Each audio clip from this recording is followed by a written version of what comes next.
Welcome to episode 39. About to get out of here in the sun.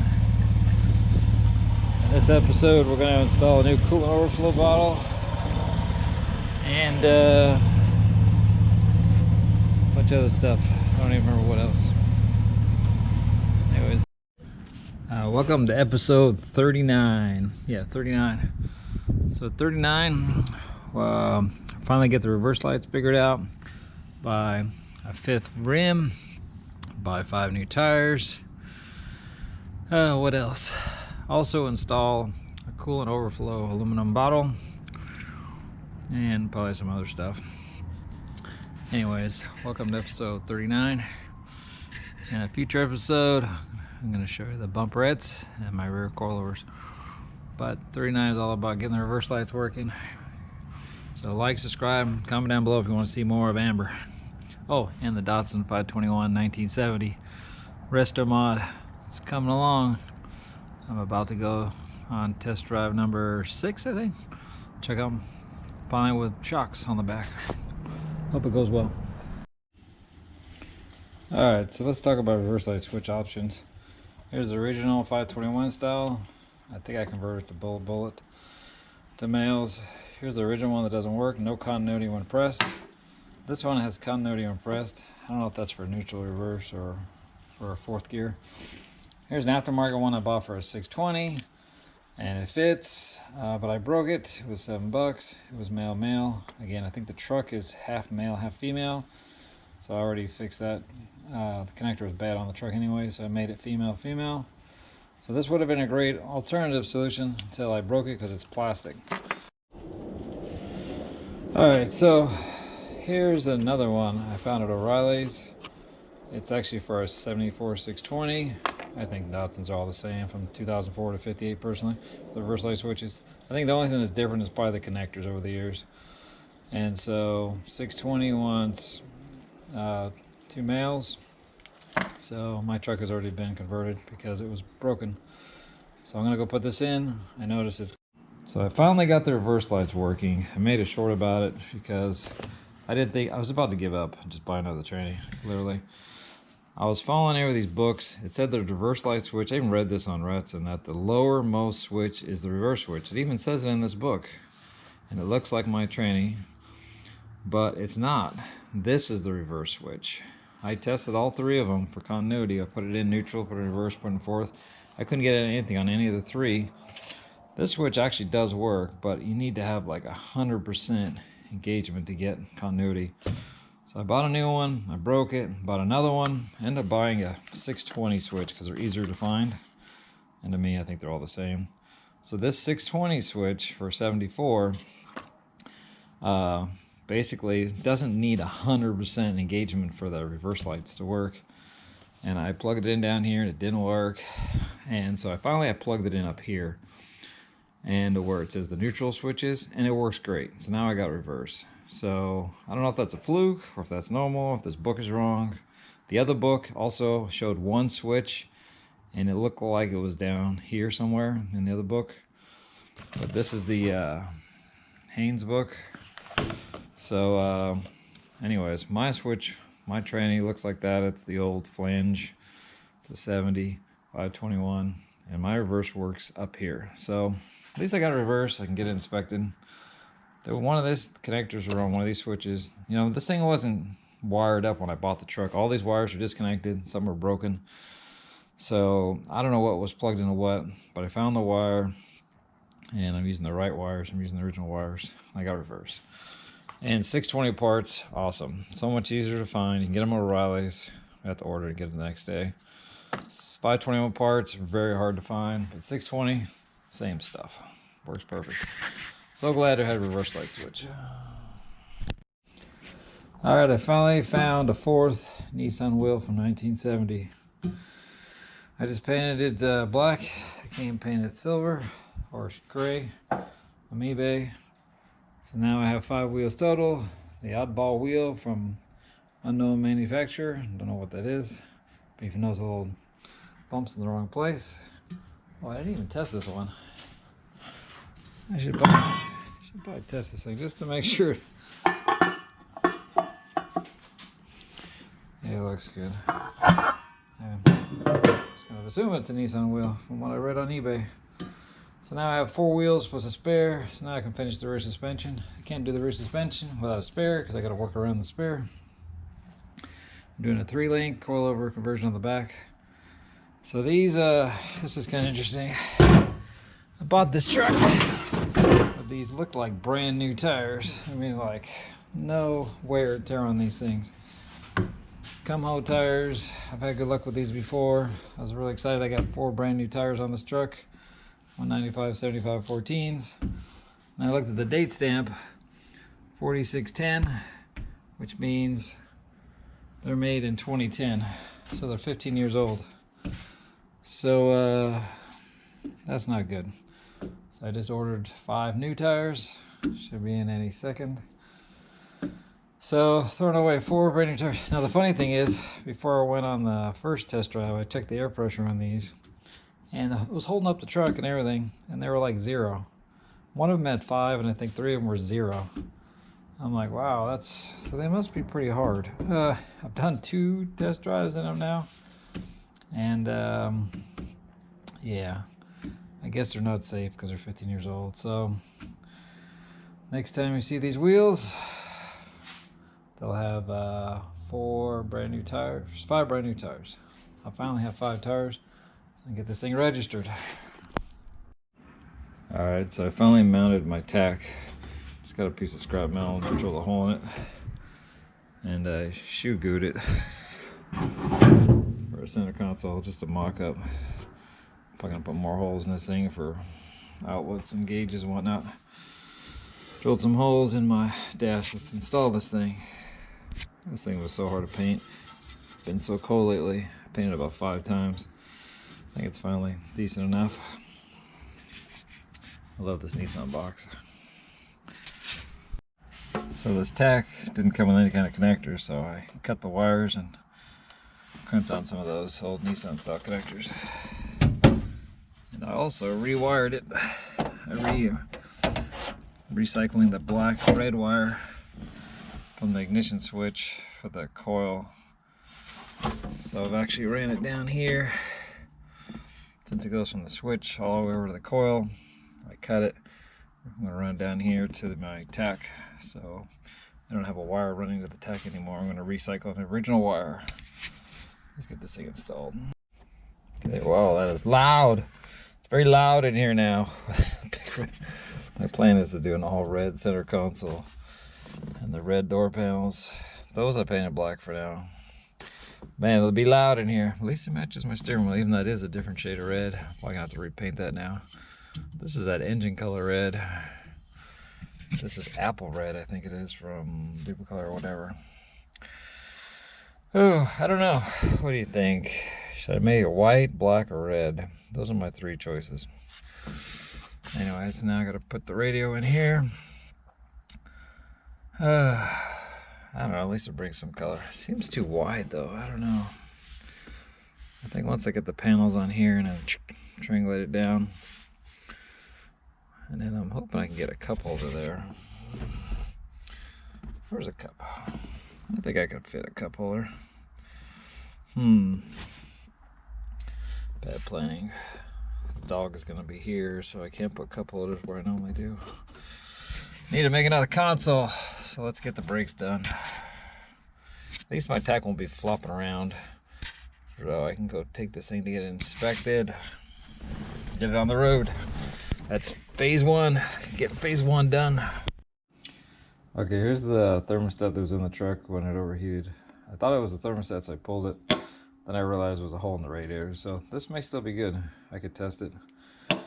But I went ahead and ordered a thermostat that's fail-safe, so I don't have to worry about it going bad on me, because this thing may be 50 years old, or it could be 5 years old.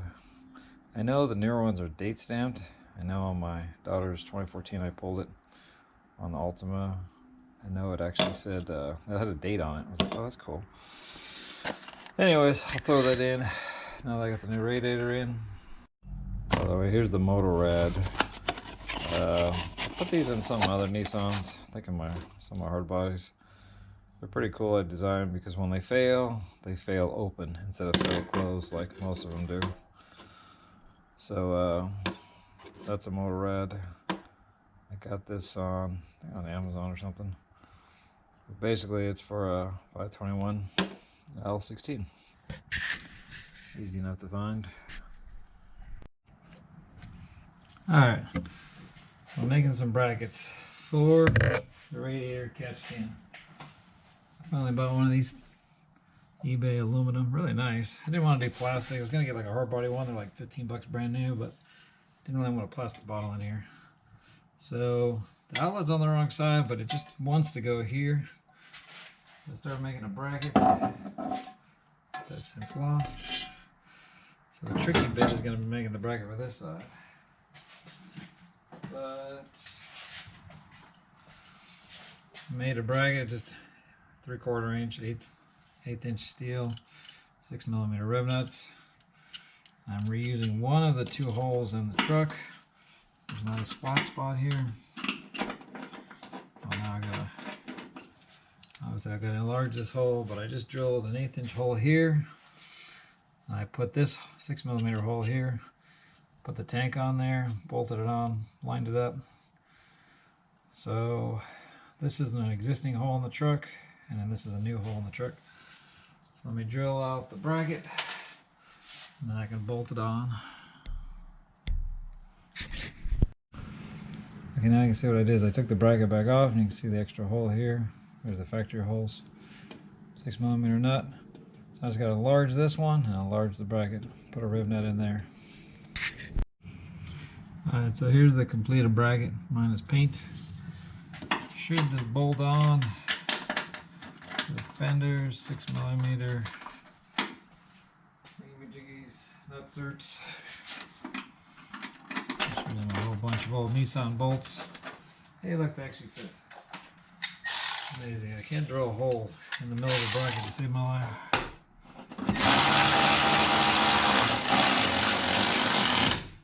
Hopefully.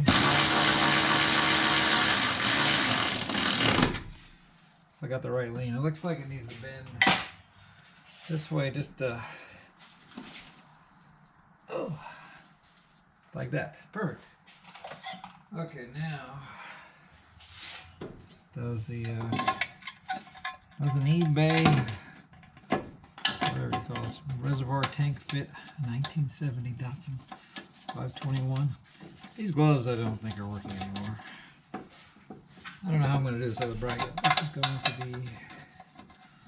I gotta get these gloves on. Okay, that's not helping me. I like the idea of gloves. It keeps my hands clean, but... And it's freezing out here. It's like 40 degrees. It's a little annoying.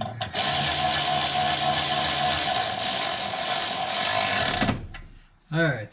Do I like that? Ooh, I think I do. Except for it looks like it's leaning down big time. Obviously, I don't want to match the angle of the fender. I think I want it to be level. Oh, I think I want it to be like that. Ooh. That looks kind of factory-ish. I got a longer brown ground cable. This original one is too short, and it looks really tacky going pink straight across. I need to get rid of that, but I like it. Aluminum intake, aluminum front, aluminum head, aluminum everything on this engine. I got an aluminum tank. And I assume the hood will close. I'm not even going to try. So now I got to figure out how to connect that bracket to that down there. That's going to be hard. I already lost the bracket. There it is. So now I got to somehow figure this out. 8 hours later. If I put it on upside down, I want to go to that flat spot. Oh. It's like a 1/2 inch off, but I could in theory put a bracket on there and have it kind of do a little banana shape and go around the corner. I think what I'm going to do, actually, you know what? I could just do the same thing as that one. Bend it down, have it bend down, and then I'll just have another piece of flat stock welded to it. Kind of like an L, a backwards L. That's what I'm going to do. I figured it out. That wasn't hard. Alright, so this is the final bracket for the left side of the tank. I had to put 2 bends in it to get it to kind of come down, bend, and go around that little flat spot. It seems like it's going to line up on that little landing pad down there just perfectly. Put some little Nissan bolts in here. And I just got to make the bottom bracket. It's a 3-piece design.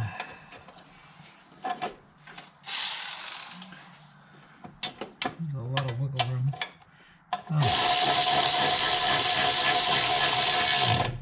That's annoying. I just noticed, oh, that's annoying as hell. I just noticed this other bolt is right behind the outlet. I should have drilled that 3rd hole in the middle instead of the bottom. Now I can't use air tools on it. Oh well. Maybe I'll drill that later. But for now, I don't know if you can see that. Can you see my little bracket? So now I got a little, I think that lines up pretty flat. Yeah, it does. That piece of metal. I think I can put on that little flat spot, and there's already a hole there. Nissan knew I was going to do this. They just knew it. I just got to drill. Hell, I could just do 1 hole. Do I need 2 holes? Oh, that's almost like it was meant to be.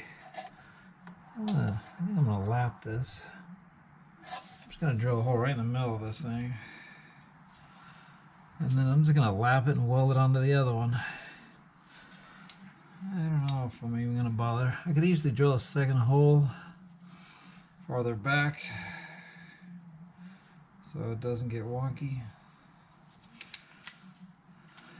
What the hell? What's another hole in the fender? Let's drill that. There you go. You missed it. Couldn't get the camera to turn on. So I put this level on here. The battery is 1.5. And so I wanted to at least match. Made that level. And I welded it. Welded 2 brackets together. So now got a sturdy little bracket holding my reservoir. The truck is not level because the coil spring fell off. No. Coil springs are getting painted. I mean the coil springs, not coil springs, coilovers. Coilovers are getting painted. And let's see how the paint shop is doing over here. Painting, I think it's like 45, 50 degrees today. I think they'll work good enough to put back together. Should be dry now. It's gonna be like 20 degrees colder tomorrow, so I gotta get these painted today. Alright, so you can see I just took the coilover off, painted it red, and put it back on. But I also raised it up quite a bit actually. I think it was like 1.5 inches or something. Because the front of the truck was too low. And it was kind of hard to get back in there. So I'm just seeing, man, it is close, but I don't think it's actually touching the A-arm. Man, is it close. This is a full droop. The truck just seemed like it was a little too bottomed out. So I wanted to raise it up a little bit, like 1 inch, 1.5 inches. I won't know till tomorrow when I get my new tires how much higher it is. And the new tires are a tiny bit smaller. They're 70 series. I think the ones that are on the old rims are 75s. Anyways, got this back in. It's tight. I got the preload set just a little bit. I gotta do the other side. So my original design of these coal buckets, see I scabbed on a little piece here. It looks kind of ugly. I might be able to take that back out. Just lower the whole coil spring down. So much fun. Anyways, let's do the other side. Okay, here's almost right height. You can see the Mazda tie rod is pretty much almost maxed out. And this is not a full droop. This is almost right height. I got all the weight off the truck. See, it's sitting on a little ball jack. These joints are too maxed out. When I drop it down, it's even worse. But I am getting almost full throw left to right, amazingly. Oh, yeah. Kind of scary. Hit myself in the head. I got the bulge I got. You can see the full droop. This thing is really maxed out. It's probably bending my rack. I don't know. Still turns left and right really nicely. So that's why the new Datsun rack is a lot skinnier. So this joint will be farther in and this angle won't be so severe. That's one of the main reasons I'm changing to the Datsun rack. This one's too wide. Oh, let's go to the other side. That's why I don't have the boots on here.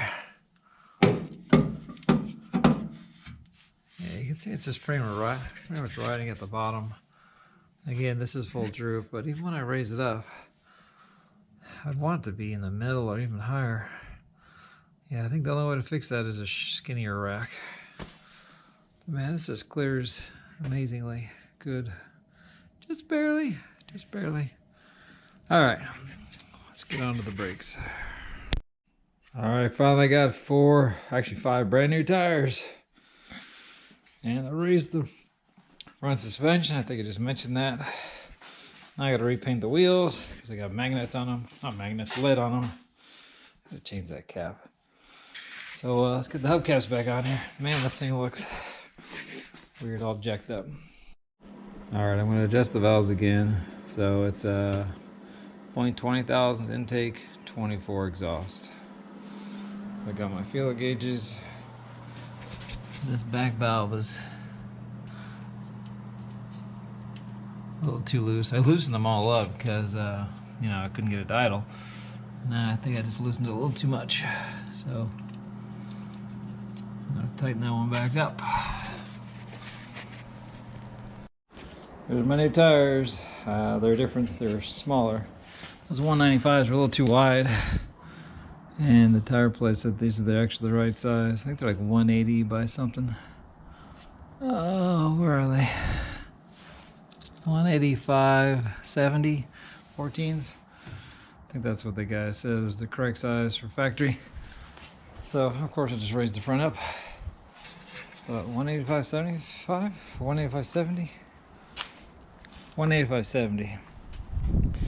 Originally had 195s, but they were like way too wide for these 4-inch rims. Anyways, so now I finally have I think I already filmed this. I finally have 4 Datsun rims. I found another 70 rim on eBay. Just painted that. Got 5 brand new tires. Those old tires were 15 years old. And with 0. There it is, spare tires installed. Yeah, it's solid.